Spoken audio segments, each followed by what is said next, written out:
You're listening to a Rock Candy podcast. Hey guys, my name is Matt Langston. I am a music producer, a mix engineer, and an avid unicorn enthusiast. And I would like to invite you over to my podcast, 11D Life. On 11D Life, we get to talk to your favorite artists, producers, and creators about what makes them tick. We take deep dives into where they get their juiciest inspirations from and how they keep from being cynical about all of it. We even get to pull back the curtain on my band, 11D7, and share some fun insider tips and tricks for our fellow bandmates and creators out there. So be sure to check out 11D Life right here on the Rock Candy Podcast Network and wherever you get your favorite shows.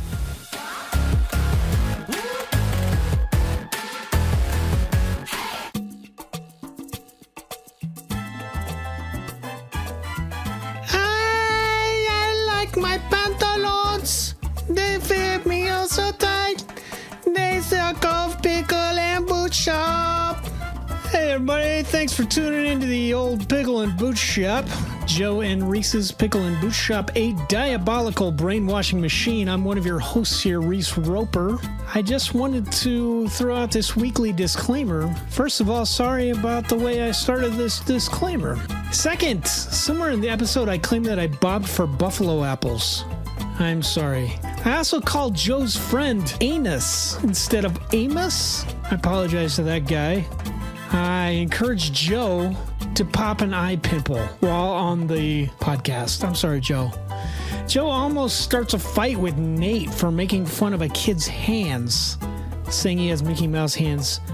And also, somehow I had my brand new mic dialed in wrong. My microphone, which I made in my own company. I failed you. The Pickle and Boot Shop. We sincerely hope you hate it. Joe and Reese, Pickle and Boot Shop. Get yourself a pickle. Get yourself a boot. Joe and Reese, Pickle and Boot Shop. Pickle time is happening. Pickle time. I go down to get some pickles. With your grandma and your kids. I go downtown. With your grandma and your kids. Boot time. Pickle and boot time. Don't be fickle, get your pickle cider, pop a nickel in your boots. Not a place of ill repute. Bring your grandma and your kids. Come for the pickles, stay for the squids. Stay for the squids. Boots. Put that pickle in your pants. Get some boots inside your hands. Put that pickle in your pants. Get some boots inside your hands. 1996, we start this.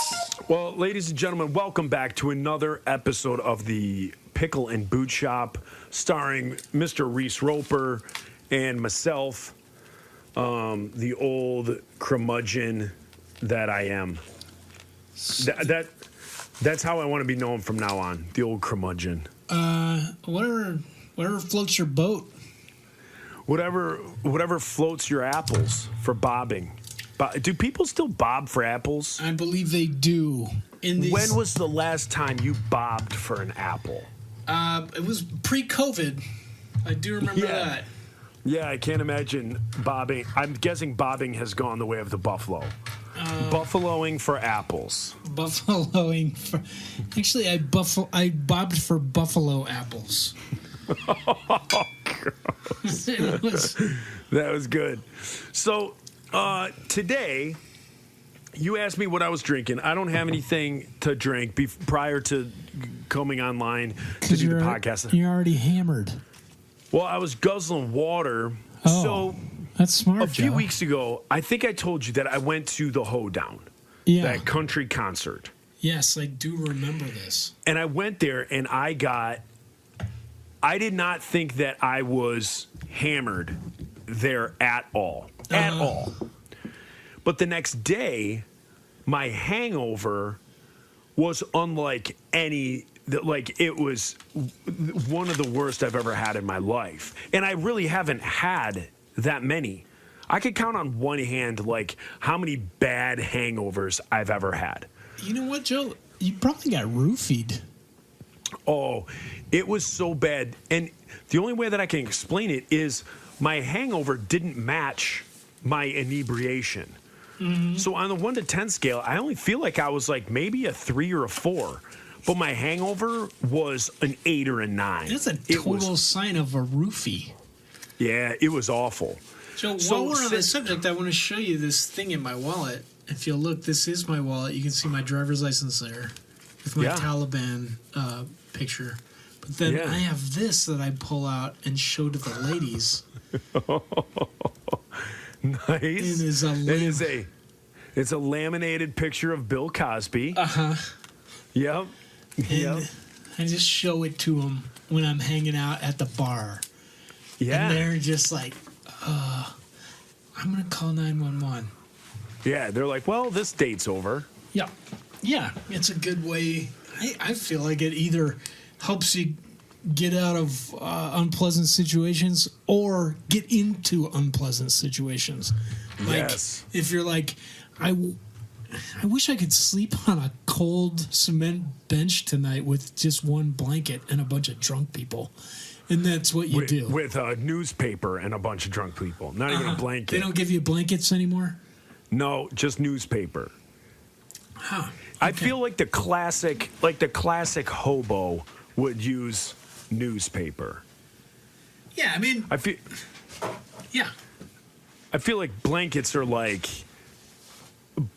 for like the bougie homeless people. Okay. You know, like if you're upper hobo class, if you're upper homeless class, you want to flaunt your wealth. You have a blanket. But if you're blue collar homeless, then you sleep under newspaper. Blue collar meaning you got a side hustle, like you shine shoes or you recycle cans. Yeah, something like that. All right. You know, yeah. Now, so from all that stuff, I have not been drinking at all like I have in the past. I have cut back a ton on drinking. So today, it's Monday, the 7th? The 27th, yes. Yeah, at work, we had a big golf outing. So a bunch of us from work, local celebrities. You know who was one of the people that golfed with us? Who? White Boy Rick. Who is White Boy Rick? If you can remind me. You don't know who White Boy Rick is? I do. I do know a white boy named Rick, but I don't think we're talking about the same guy. White Boy Rick is big in Detroit drug history lore. They made a movie about him starring Matthew McConaughey. Matthew McConaughey played White Boy Rick's dad. Okay. And so he was this kid that at 18 years old in Detroit, he was a huge like drug kingpin. Yeah. But he was also an informant for the Detroit Police Department as well as the FBI. And he helped get all these like people busted. You can read about it, Wikipedia, whatever you need to do for those of you listening. And he helped incriminate all these people. And then when it was all over, they threw him in jail for like 30 years, 35 years. Wow. So he went to prison at like age 19 or 20. So he didn't have a very good lawyer to get those plea bargains. He's just like, you know who else helped me? Right. This guy. Yeah, so he got busted, and so he just got out of jail like a year ago. And they did this movie about him and all this stuff. Well, he's there today. So at this golf outing, White Boy Rick is there. There's a big boxer from Detroit, Tommy the Hitman Hearns. I know about Tommy the Hitman Hearns. Yeah, Hitman Hearns is one of my favorite boxers of all time. Mike Tyson and then Tommy Hearns. And so he was there. It was pretty cool. I sucked. I was terrible. I was awful. But as you go around, there's like free drinks everywhere. Girls are coming by with like a shot cart. Everything's free. Awful, Joe. Yeah, so I did pace myself. At no point today did I feel inebriated, anything like that. And then after... Did the roofing company pay your salary for doing this? No, we had to take a day off. Okay. So PTO. So we did it. Yeah. Okay. Yep.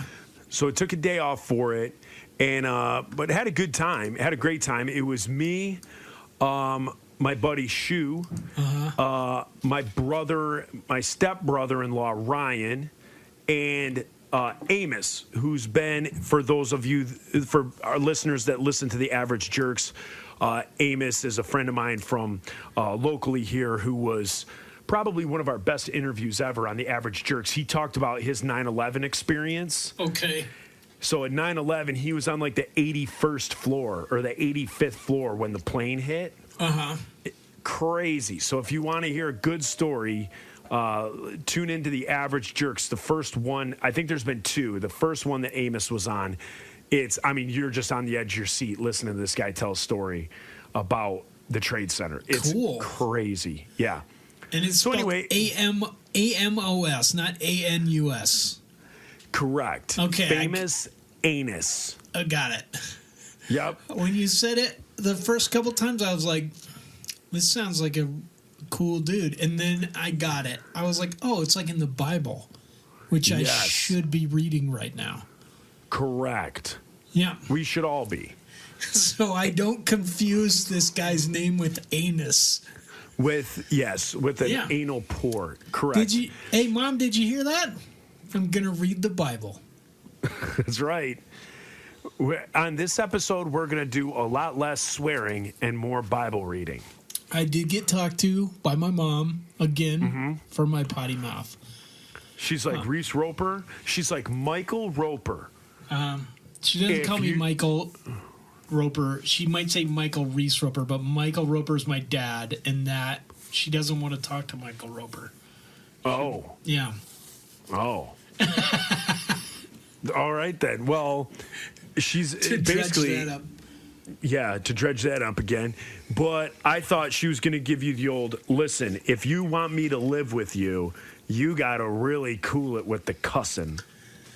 Yeah. She always is like, the Bible says, let your no be no and your yes be yes, which I think it's in the New Testament, and it's talking about like actually swearing. It's talking about like making an oath and keeping your promise. But she's like, to her, that means you don't have to embellish what you're saying with some colorful use of the vernacular. You just say it. Yeah. Yeah. So we go back and forth, my mom and I, on this. Oh. Well, that's nice. Yeah. I like that. I like that you and your mom have that little dynamic. Mm-hmm. You guys can razz each other about the language. Yeah, we do that's rap nice. battles about it. Always good. Twerk battles, dance battles. Yeah. All of that. Every once in a while. Well, those of us, the listeners, I think I got like a little pimple on my eyebrow. I'm going to try and squeeze it while I'm sitting Bend here. down so I can see it. I think I already got it. Oh, I think I already got it. Yeah, I think I already got it. But we have some more. We were trying to figure out what to do today. It has been hard. So those of you who I know we missed it. I think we missed a week. Maybe we didn't miss a week. No, we're right. Unless we fail on this one, we will not have missed a week. Yeah. So you guys, it's been super tough for Reese and I to meet together. We have like kids going back to school, things like that. We kind of thought as the fall hit and kids went back to school, our schedules would kind of get back to normal. Whereas in the summer, you're kind of doing as much stuff as you can to pack into your summer. But now we have figured out that things kind of got busy again. So it's been hit or miss the nights that we can actually record. So it was tough putting together some show notes tonight. But what I did want to do is I still have some questions, some listener questions from the last time that we never got to. Yeah. So tonight, instead of just a topic, the listeners kind of seem to enjoy when they ask questions and then we go on like 20-minute tangents from just one question. They seem to like that. So I figured we would do some of those, and Yeah. some of them are pretty deep. Like we have some biggies that might even take up like an entire chunk. I don't understand at all why people listen to our show, but God bless them. Yeah. Keep the going, first one, guys. The first one I want to ask is stage banter, is your stage banter planned or completely spontaneous? Do you care to answer this one, Joe? I can answer. Yeah, I can answer from our end. I'm usually the guy who does most of the talking with the insiders, and it is all improv. Yeah. Everything is what's been from night to night. If you were to record every single show of a tour, there might be a couple of and I wouldn't call it banter. There might be a couple things that, like I say before a song, that might be the same. But as far as banter goes, that's all different. And it's just who you met that day. Maybe if you went to a certain restaurant in that town, you try and fit that restaurant into the banter. Somebody you hung out with, you might try and fit that into the banter, the weather, something that you experienced. So you just kind of make it at least that part personable to every show. I remember there was a time as far as banter went, and one of my proudest banter moments was we played Dallas. And earlier we had gone to see where JFK had been assassinated, all that stuff. And then we got to the church, and I remember our banter. I started going off on where JFK got shot. And I started talking about how after all these years, I believe if you gave me a metal detector in 20 minutes, I'd be able to solve it and figure it out. And like to say it right now, it's like, okay, whatever, like that, haha, whatever. But that night it was hitting. And I remember Bo McCarthy, our bass player. Bo was like doubled over laughing. Like the band was laughing. And it was almost like I was the funniest comedian in the building. Like everybody in attendance was rolling, and I just hit zinger after zinger after zinger, and it was money. So much so that here 25 years later, I remember that was a night of fantastic banter, and I can't remember really any other nights of banter. Once I remember we played like in the summer you do like the festivals at like Six Flags. Yeah. And I remember we were playing one of those, and prior to the show, me and Bram, our trumpet player, were like, man, we'd love some Dippin' Dots. Like the Dippin' Dots of ice cream in the future. So from stage, we were like, man, it would be so awesome if someone got us Dippin' Dots. And the next thing you know, like all these people are putting Dippin' Dots on the front of the stage. And we got like 10 things of Dippin' Dots. Later on, so at that point, we're just like, let's see how far we can take this, and let's just turn it into a joke. So then we started talking about like the lemonade shake-ups, and people started bringing lemonade. At a certain point, like Bo was like, man, I'd love a corn dog. Someone like brought down a corn dog. So it was like all this stuff started getting put at the front of the stage. It was hilarious. And it was totally like the joke was we're going to use the crowd for our own benefit. They understood that. They thought it was funny. They played into it, and it just made the joke it made the joke great. Like every time we'd say something, you'd just see a bunch of people run out and then run back in with whatever we had requested. That was a good night of banter. Oh my gosh. Was there one person in the band that you would usually kind of riff off of? I think it was more Nate. Because the other guys weren't all that vocal, or they didn't have microphones. Yeah. So it was no use like talking to Bo, who didn't have a mic, or our guitar player, who whoever it was, who didn't have a mic. So the horn guys, Sang didn't really talk on the talk much. Bram did a little bit, but it was mainly like Nate in the back. So like me and Nate's a pretty funny guy too. So he would crack jokes of what he was seeing, and then I would like add on, or vice versa. Mm-hmm. But that's kind of how our banter went, was just, what you almost exactly like what this podcast is. Like you just start talking and like you can mention one thing and then it goes on a tangent and goes in 10 different directions. Yeah. And that was just kind of fun. I mean, another thing is essentially you're stuck in a van or a tour bus with the same guys all day, every day. Sometimes just that microphone and an audience is what you need to just get some stuff out. Right. Now, what about you? What was it? Was it planned? Do you ever remember some good banter? Same. If you recycled jokes and stuff, the guys in the band would give me so much crap.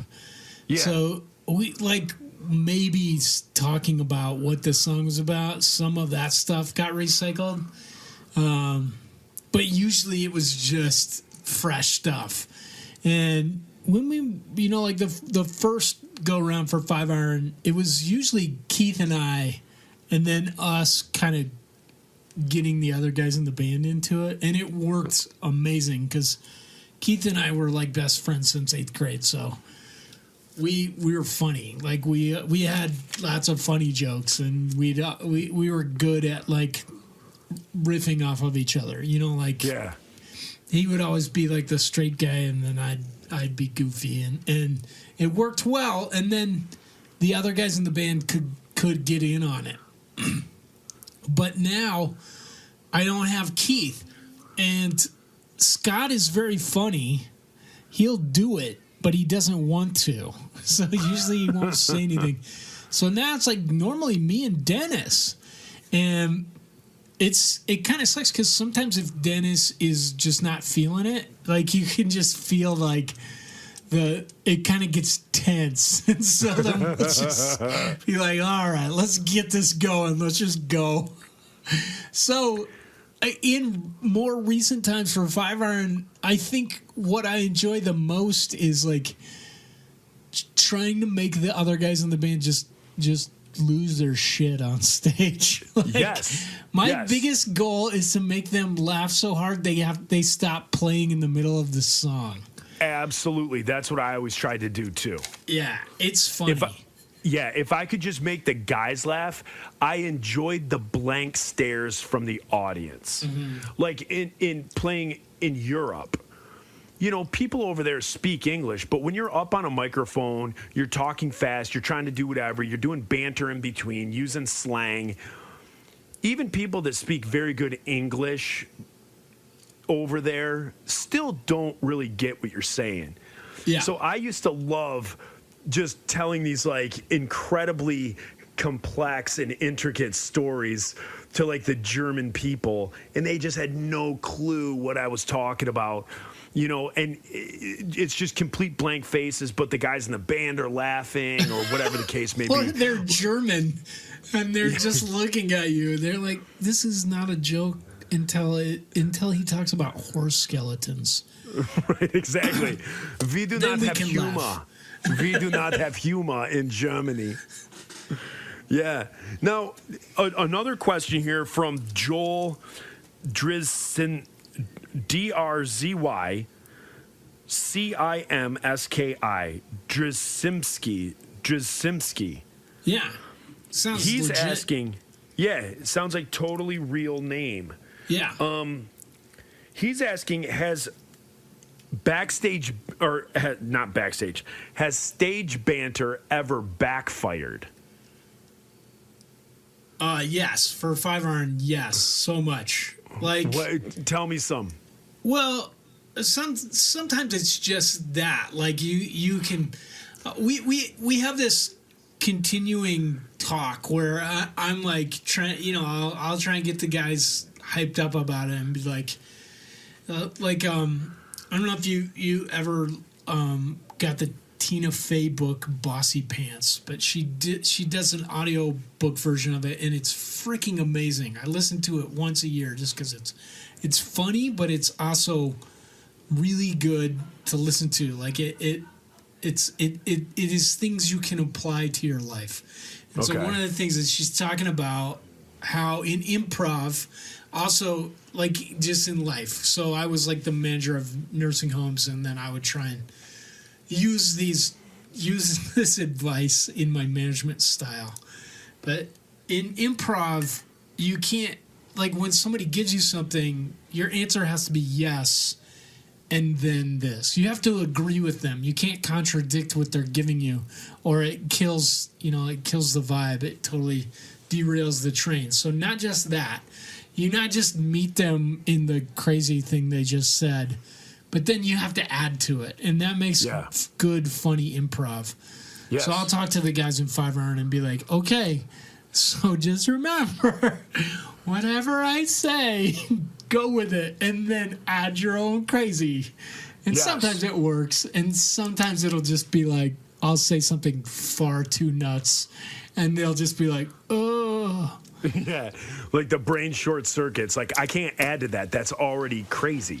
Which then just kind of makes me want to just crank it up. Like, I want to get them real uncomfortable. I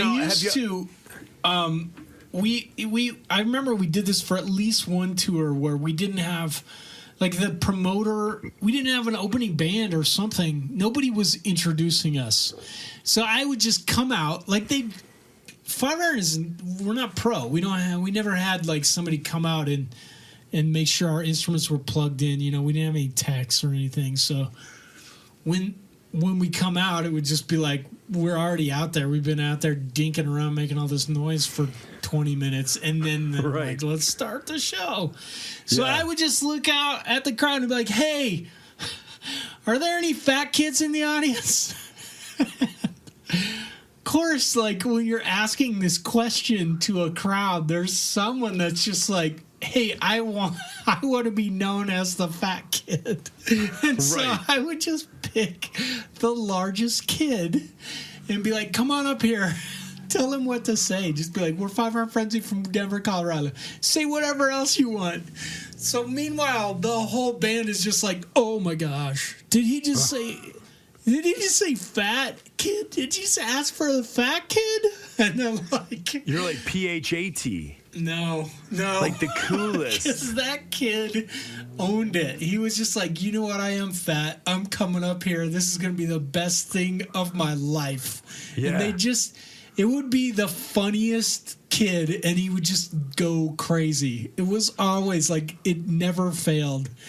But the band, you could just see them, like you could just hear their sphincters tightening together.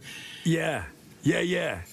We had some banter that had gone sideways over the years. Mm-hmm. The major one that stands out that I think of is we played Calvin College in Michigan.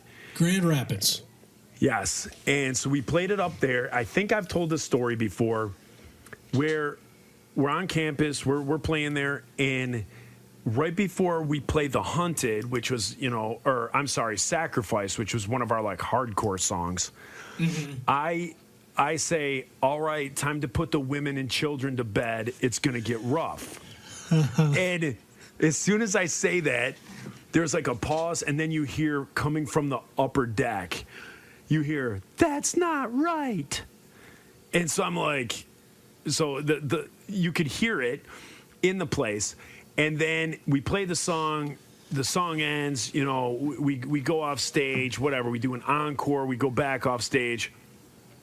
Now, the inside is so blazing hot that I step outside to, like, catch my breath. Uh-huh. So I'm standing outside, the show's done, people are leaving, and I'm, like, behind the place, like, by this fountain.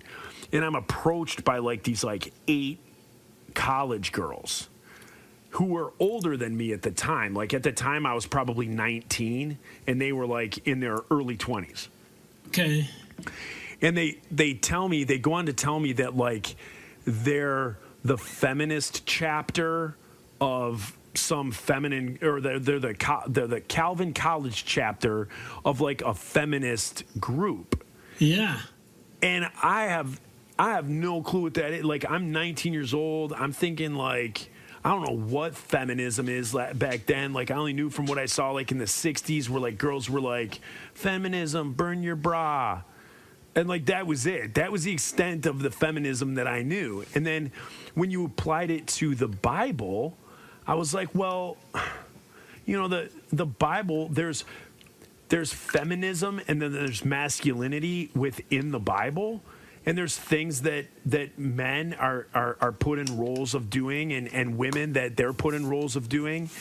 And it's like, okay, so that's like biblically like how this is or that is.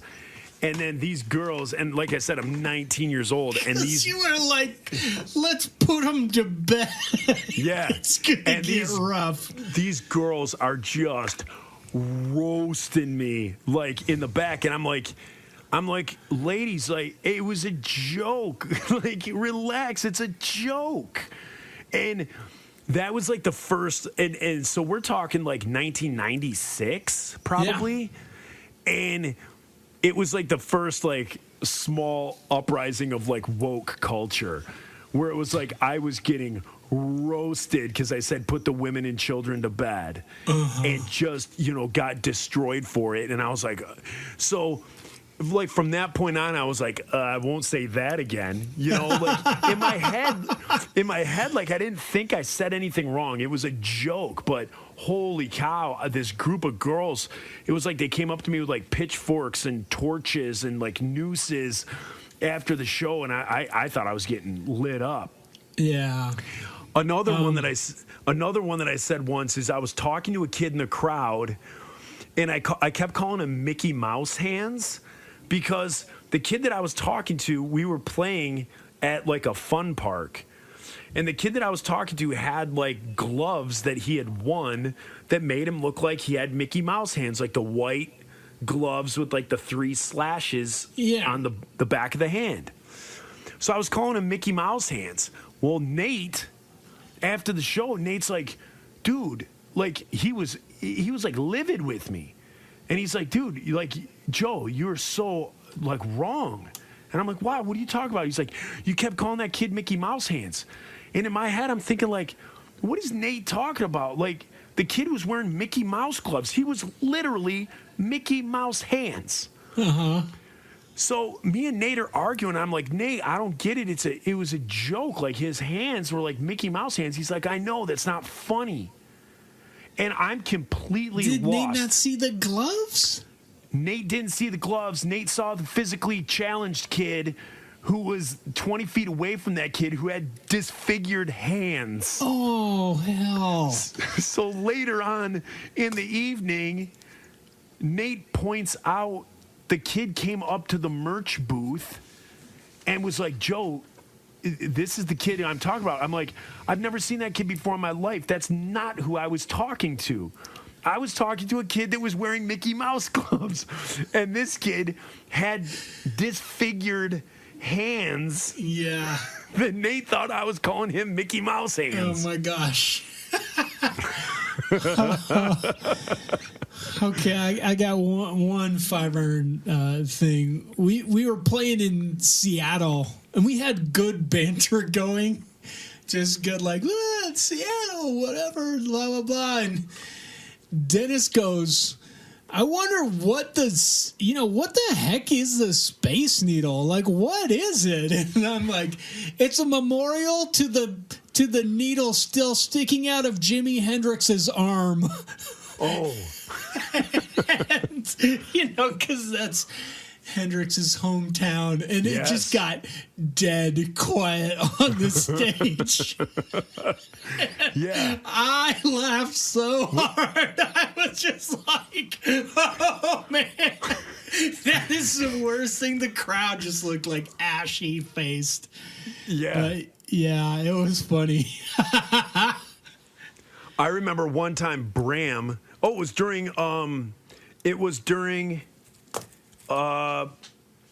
We played with you guys. Was it the two of us? Did our It must have been. together? I can't remember if it was Ska Mania or not, but it was. We played Boston, and so it was us and 5-iron and another band. I don't know if it was the W's. I don't know who. But we played Boston, and I remember Bram got on stage and was dancing, and Bram went through this kick where he would get on stage and he just wanted to skank. Like, I remember this. Like, he would ridiculously skank. Like, he would Like do double time. double time, and like he was Flailing. mocking it. He was mocking it, but he was acting like that was for reals.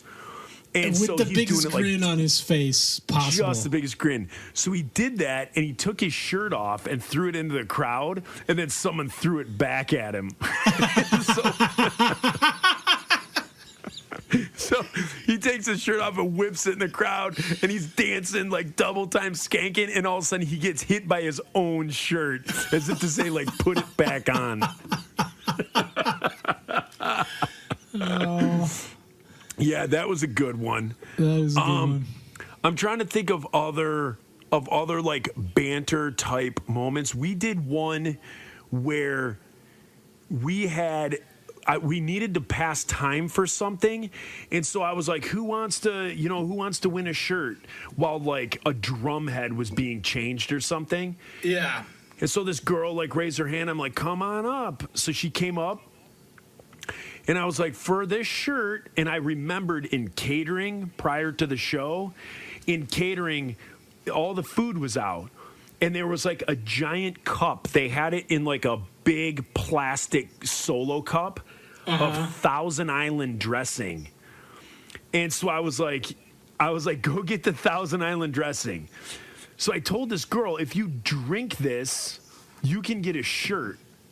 So the girl's like, all right. So she takes this Solo cup full of Thousand Island dressing, Dude. and gulps it. And like, as soon as it went up to her mouth, like, my plan was, as soon as she like got it into her mouth, I was gonna go, I'm just kidding, you win the shirt. That was the plan. As soon as it started, she had half of it chugged before I could stop her. And she just kept chugging. So at this point, I'm like, forget it. I'm going with it. That's And why this you girl- need to carry an engagement ring in your pocket at all times, Joe. Well, while she's doing it, Bo is dry heaving on the stage. Like, he finds it so disgusting that he's gagging. He can't even look at her, just gulping down this Thousand Island. It's pouring out the corners of her mouth. And she drank an entire cup of Thousand Island dressing. Dude, for real, man. Some lucky young man or lady. I mean, we're equal opportunity here at the Pickle and Boot Shop. Yep. Somebody is lucky to be with that young lady. Yeah. This day and age. So, I got one more story. yeah, I'm sure as we think of them, people love to hear them. I don't know if I talked about this before or not, but like we used to, for a bit, it was funny, like, you know, like if everybody was kind of morose and not having fun on stage, to just like act like you were getting really into it and then turn around to the guys in the band, like you're going nuts, but you turn and have your eyes crossed. Just straight, just being like, yeah, and you just turn around and look at them, eyes crossed. And so we would do that to each other, and it would it would break the tension. You'd be like, this is fun, I forgot, I'm in a band. And we'd start doing it to each other. So sometimes we'd get into it and you'd be like going to everybody in the front row with your eyes crossed and yeah. So we're doing it and all of a sudden Leonor just stands bolt upright. Like we're doing Hamper for the Sod and everybody's just going nuts and we're doing eye cross and all of a sudden Leonor just like stands straight up from rocking, turns around and she's like, no, guys, stop, no. And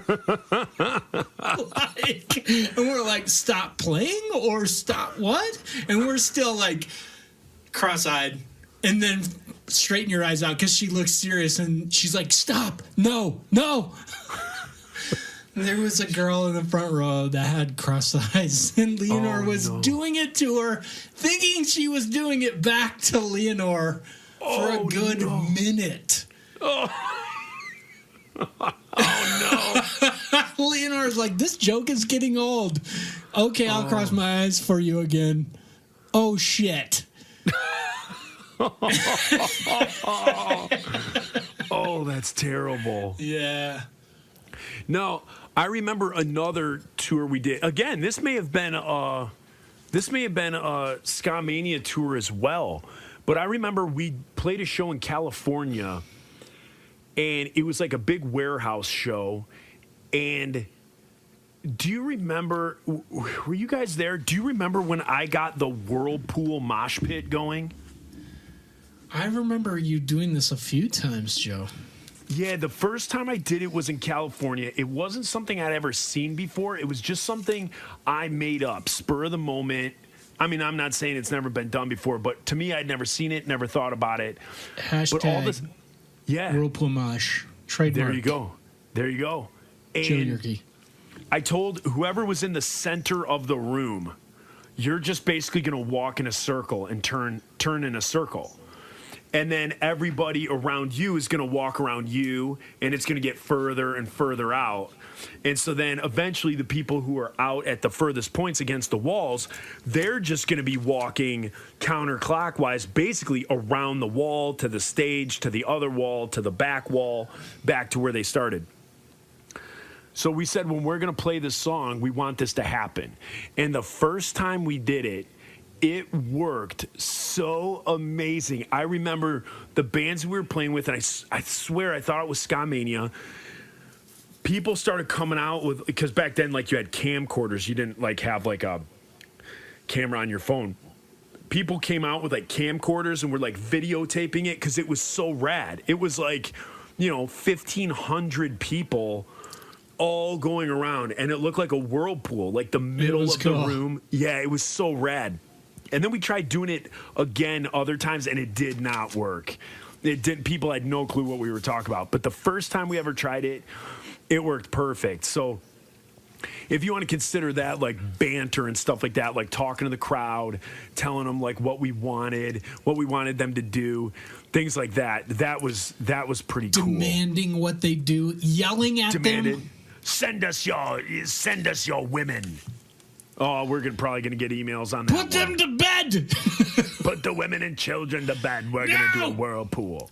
Speaking of women and children to bed, my children I can hear not in bed. They're still back there talking away and giggling. They're up. It's 8:22. It's a school night. Get in bed. When you go, I'm yawning. Yawning and Joe, talking. no! Joe, Yawning I started my new job today, and I woke up at 2 a.m. and could not go back to sleep. So what you're hearing, if you think I'm funny, that's because I'm delirious. You're slap happy. I'm slap happy. See, when you go back to edit this, you're going to hear Grimson, my English bulldog, down here snoring in the background. Mm-hmm. I turned off the air conditioning, so I'm kind of warm. Do you need air conditioning? How warm is it in Detroit? Today it was 82. Holy crap. Yeah. So I turned the air conditioning off, but Grimson is snoring, and there's a fly buzzing around in here. So you're going to hear like, zzz, zzz.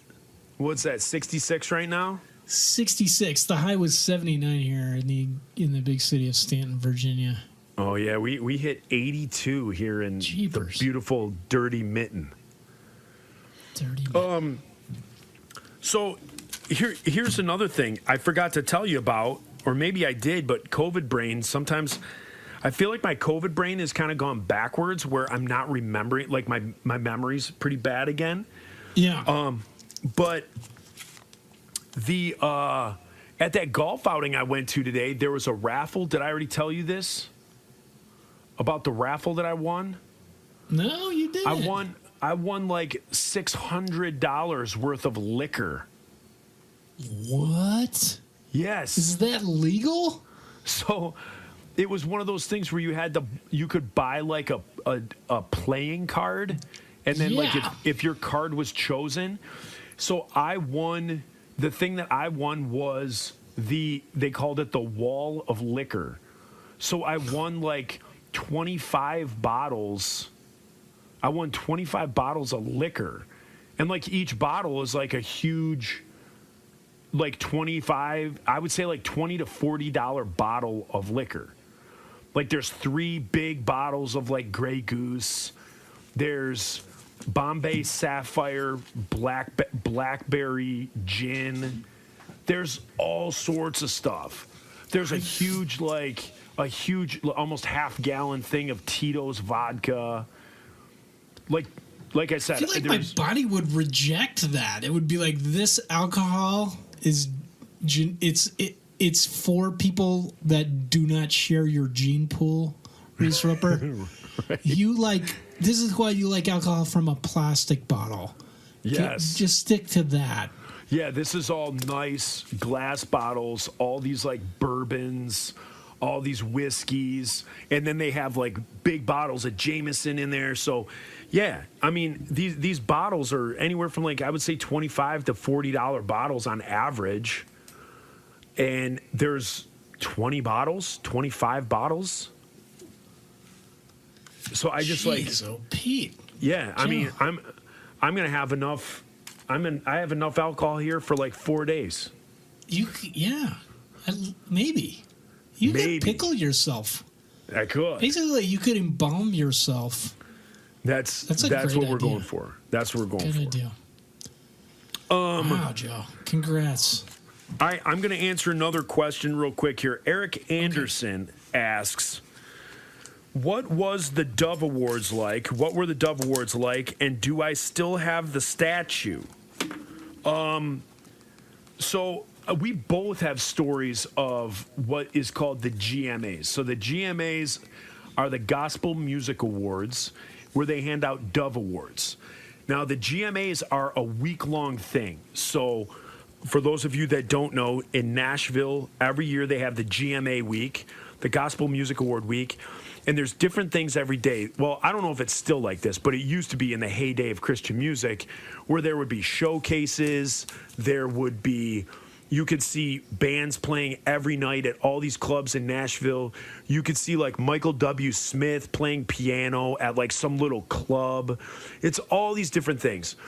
Then if you have books coming out, if you have albums coming out, if you have anything like that, movies coming out, you go and you do those like press junkets, and where you're in a hotel, and then you go from like room to room with all these different reporters and stuff and answer questions, all these different things, and it culminates with the Dove Awards. And so the Dove Awards, the year that the Insiders won, we were up for 2 awards. We were up for Best Music Video for He Has Made Me Glad. And is that the one that is like the cutout paper? Yes. So wonderful. That's the coolest video. Yeah. So we were up for an award for that, and then we were also up for an award with Best Hard Rock Song of the Year, which was Awesome God. So we had taken, help me out, well, the guy who did Awesome God. Rich Mullins. We had taken his song, we put I rewrote it where I did different verses and kept the chorus. And so we did our own verses. He had passed away that year, and so I think it was kind of like a touching little thing where, post his death, his music could be up for an award. So I think that's how we got that. But the year that happened, that was my honeymoon. So when the Dove Awards happened, I was on a cruise in the Caribbean. The rest of the band went. My mother and sister went in my place. Mm-hmm. They got to go to the Dove Awards, and then when they called out the winners, I got norovirus. I was stuck with scurvy on a ship steaming towards the Ivory Coast, and we got on the wrong cruise ship. We got on a freighter that was hauling rubber bands from Miami to the Ivory Coast. And so my sister and all them, they went in the band, and we won. And so they got to go up on stage and accept the award and do all that stuff, and I was not there. Now, as far as the Dove Award, do I still have it? I don't know. I was the last. You did physically have it at one time, though. Yes, I had. had. You just had one for a whole band? Yeah, they give you one, and then if you want more, you have to pay more for them. So that's how it works. Like, you get one, and then your record company has to pay for the other ones, and our record company wouldn't do that. So we got one award.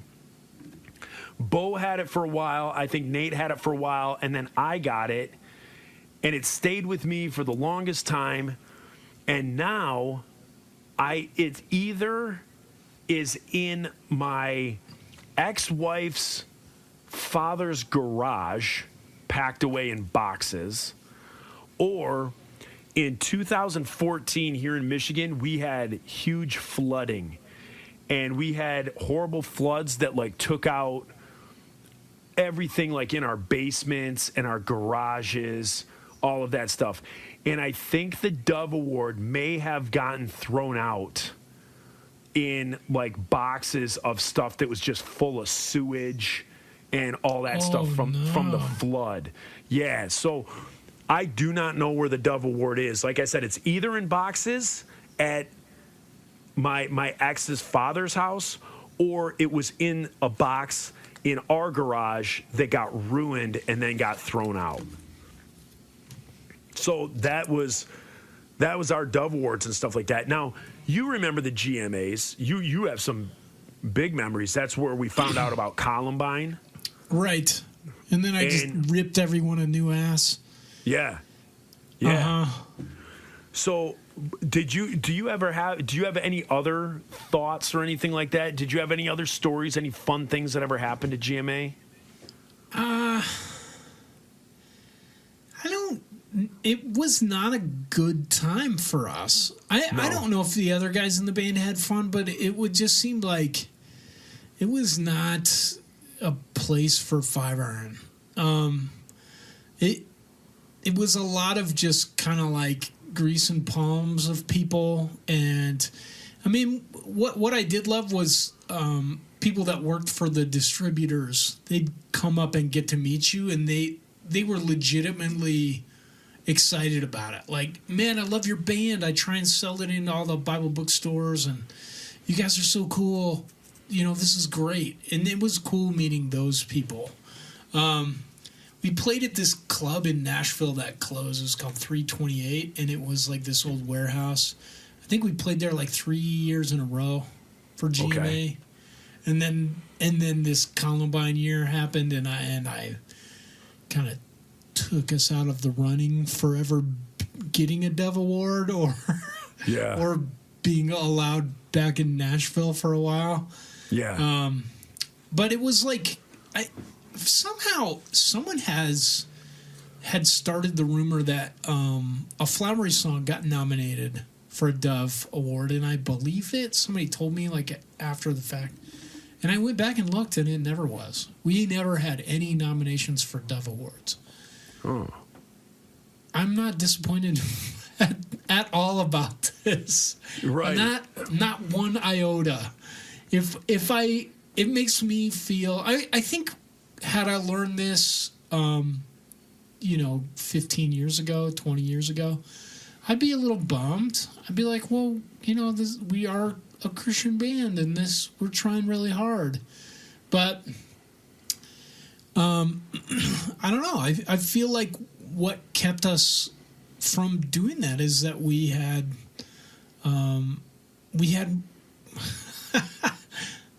more integrity, not than bands that were doing it that were getting doves. But then I think there was a large push to just be in the Christian industry and like to make money at it. And so many bands, you guys were not in this because you played secular shows, you played secular tours. It just so happened that you got nominated. That video was amazing. Yeah. And it was a very Christian song. We didn't have that. Like, we had a couple songs that you'd be like, oh, this is very Christian if you're a Presbyterian or, or if you're Catholic. Yeah. And I don't think it impressed those people. And then we were not pushing for that at all. Like, at all. Like, I think we rebelled against it purposefully. Well, I think that's what it is. Isn't that what it always is with award shows? It's how your company pushes you. When all the stuff came out about Harvey Weinstein, in the conversations that he had with people that are like on record, it was like basically up to Harvey Weinstein. He could just make you or break you. Like, hey, I want you in my next film, and if you're in my film, we'll get you like an Emmy or we'll get you an Oscar. And he had that power, and I think that's what it like is in the music scene. The bands and stuff like that, the people that get nominated, it's not YouTubers, that are working their butts off and like did a song in their basement on GarageBand, uploaded it to YouTube, and 5 million people download it on YouTube. That person's not winning awards.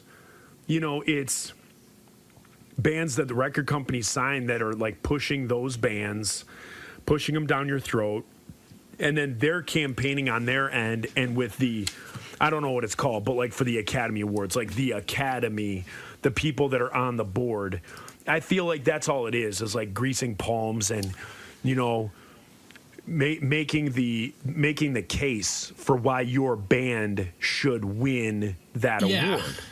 Yeah. So here's what it is that like you're right. Like the Harvey Weinstein comparison is true. It is a lot of like it was just like an industry that was built without throwing anybody under the bus. I know this dude. He played bass on the Roper album. That's all you need to know. But his dad was one of the executives at Sparrow in the 70s and 80s. And he flat out said, dude, in the early days of the 70s, like when they were creating the Gospel Music Association, there were meetings where they were like, okay, look, Cat Stevens is selling all these albums singing about Jesus. Bob Dylan is selling all these albums singing about Jesus. Peter, Paul, and Mary, all these people. How can we monetize this? Like, how can we make more money off of this? And the Christian Booksellers Association and the Gospel Music Association kind of came out of this idea that we can create an industry by creating basically distributorship and for Bible bookstores to carry music. So instead of it being like Cat Stevens, it's normal for you to sing about Jesus, it was like a normal part of the culture. Yeah. There was musicals. I mean, like Jesus Christ Superstar and Godspell. It was like it wasn't like the forefront of the culture, like all of popular culture was about Christianity, but it wasn't seen as like this detestable thing that it is now. Right. And part of that happened because these dudes were like, let's make money out of it. And so that whole scene with the Dove Awards and GMA was birthed out of that. And there were so many people that did it for good intentions. I would say 95% of the people did it for good intentions. The other 5%, like you just have to give them grace. Like the Apostle Paul said that, like, whether they did it for false motives or good, what matters is that Jesus Christ was preached. And we can say in hindsight, like, well, there's probably better ways you could have done this. Like, number one, not create that industry, like not monetize your Christianity, not do that. But that's hindsight, and it is what it is. Like it it exists now, and I mean, kind of. It's kind of fallen apart. It ate itself. But bands in that, like there were so many bands that we were friends with that just grew up idolizing those Christian bands and wanted that. And I think we did to a large part of Five Iron. We wanted to be in that industry, and we wanted to be in the Bible bookstores, and we wanted to play with Petra, and we wanted to, like hang out with, like the guys in DC Talk and be with those bands. But like the flip of that is like that whole industry, most of those bands could not have done what you and I did. Like they couldn't have gone on tour with Hepcat. Right. They wouldn't, like this, it would not be possible. They did not have the chops, like they just, and not that Five Iron was the greatest band, because I think we were a mediocre band, but like we definitely did not lean back on that, and we, I think, rebelled against that culture, and that's what kept us from doing well at GMA and getting a Dove Award. Yeah. Which I did say fuck those guys before. Yeah. I mean, I pray for them, but also fuck that noise, dude. Yeah. Like I'm so glad that we never got asked, after that we never got asked back after I totally chewed everyone out. And what I did, I think I talked about this, was like Columbine had happened and we were in front of all these industry executives, and I was just like, hey man, instead of us doing an encore, we're going to pray, and we're just going to, I'm going to pray for you guys, because I feel like there's so much evil going on in this industry, and like what we're doing for money and what I feel like this industry is doing is evil. Let's pray. And, people that did that for a living, who did that evil for a living, I think were bothered. But yeah, it just it just seemed to us that we were never really bothered by not gaining that acceptance into the GMA and the Christian Booksellers Association. I think that it was really cool talking to the genuinely good people that belonged to that industry, that wanted to, they wanted to help people and they wanted to bring the light of Christ to people. Yeah. But for the most part, it was a machine, and it was using people's compassion and people's faith to make money. And I don't want that. Yeah. I'm glad we dodged it. Yeah. No, I mean, I agree 1,000% with you. The funny thing is, I have a Dove Award, and I can call myself a Dove Award winner. But the caveat from that is, It's like, we never sold enough albums to be like considered a powerhouse and like a favorite to win a Dove Award. We were up for best music video. That had nothing to do with us. Some amazing artist did this amazing animation for what just happened to be our song, and that got people's attention because of this amazing art that this guy did. So if we would have won it, the award would have went to, yes, the insiders, but also that dude who would have been rewarded for his amazing artwork. So that had nothing to do with us. He could have picked any song, but he picked ours. it is a cool video, like one of my favorite ever videos. Yeah, it is pretty cool. I am proud of it. I think it's cool. It's cool to like show my kids and stuff. And then the other, like I said, we got like best hard rock music song of the year, and I don't even think that was a category prior to that year, because Scalleluja had come out, and Rich Mullins had passed away, And it was like this perfect storm of like, Scallelujah is a pretty good album. We got some, pretty good publicity. It's probably been our best seller of all time. And then Rich Mullins died. And that was kind of just the perfect storm to be able to say, hey, let's have this category of like best hard rock song of the year.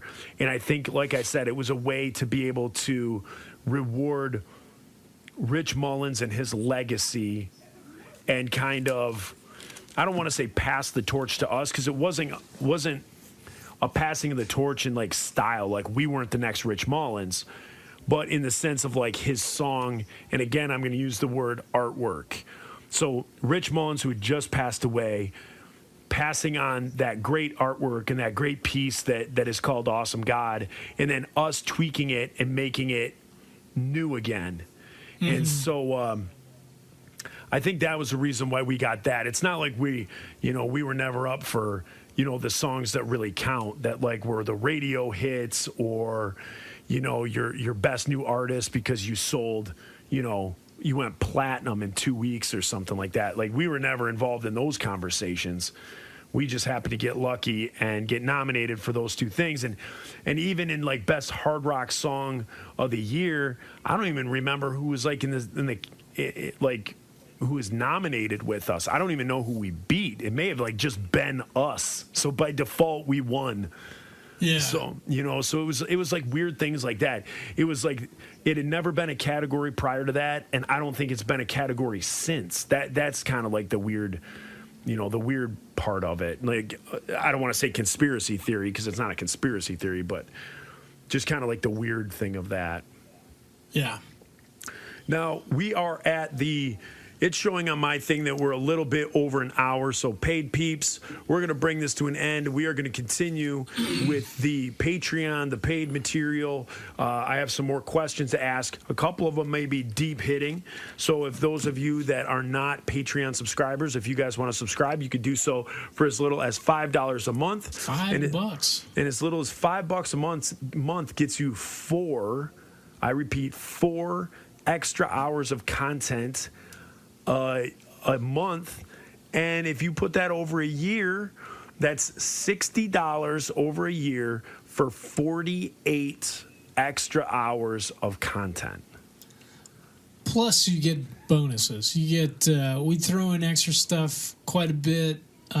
We do our Zoom calls, which we have to have another one of those soon. Right. We're going to have a Halloween one where we dress up. We're going to have a Zoom Halloween party. Oh, we are? Yeah. Okay. We get to, Joe and I answer, your questions on air. That's what's been happening. We respond to the Patreons usually when they write us. And then there's a bunch of, levels that you can hit up to, including us, like recording your outgoing message, writing a theme song for you. Lots of stuff. Yeah. Yeah, lots of good stuff like that. So if you guys haven't thought about it, think about becoming a Patreon subscriber for the Pickle and Boot Shop. And until Mohoko does their corporate takeover, which is taking forever. Yeah. What is the deal with lawyers? Like, why do they have so many lawyers? We were like, hey, let's just make it easy. We won't get lawyers. Joe and I can read through this stuff. And skim. We can skim through it. Skim-ish. You might. Mine's got a big coffee mug stain on it. Yeah. I just kind of do like the thing when, when like Microsoft asks for the update and you just click like I accept. Yeah, you didn't read the 10 pages of fine print. I just click accept. Can we put a microchip in you and you get the COVID vaccine? Yeah, do it. Let's go. Yep. Yeah. So paid peeps, that's it. We're gonna say goodbye and we're gonna start in with the paid subscribers. See you. Peace. For more shows like this one, visit rockcandyrecordings.com.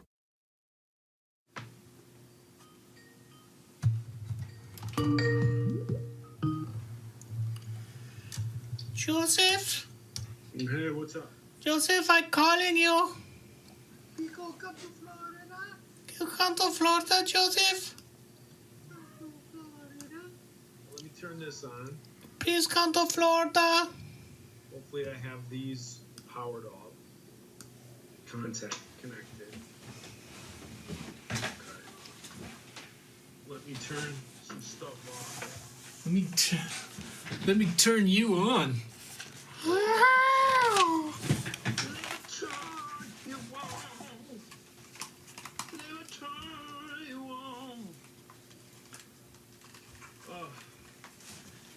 Joe, you have a very good voice. Have you ever considered becoming the singer of Five Iron Frenzy?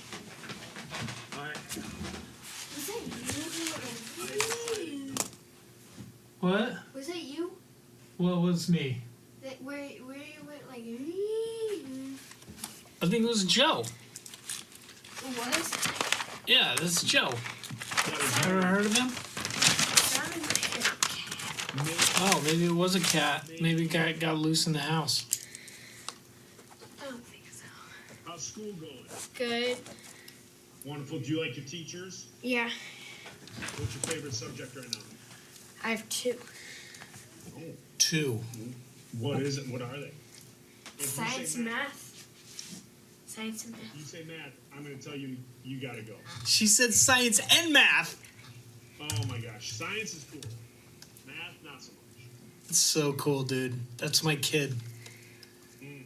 Joe, you got to get up on your microphone. Last time the sound was a little bit rough. Can you get it in front of your face? Also, speaking of which, look at this, buddy. Oh, you're using yours, huh? Yeah. I thought you were gonna. Aren't you like? Why does wreaths sound so good? I thought you were using this one. Why does Aretha sound so good this time? Aretha always sounds so good. Okay, get out of here. No. Did you help Erin with her hamster? Yes. Did you brush your teeth? Yes. You did, both of you? Okay, I'm gonna text Mom. Mom's already here. Oh, good. Okay, I love you. I have to do my podcast with Joe. Could you say hi to Joe and bye? Hi. Okay. You want to clap? Why? Oh, wait. Let me hit record here. Wait. Okay, it's recording. Check.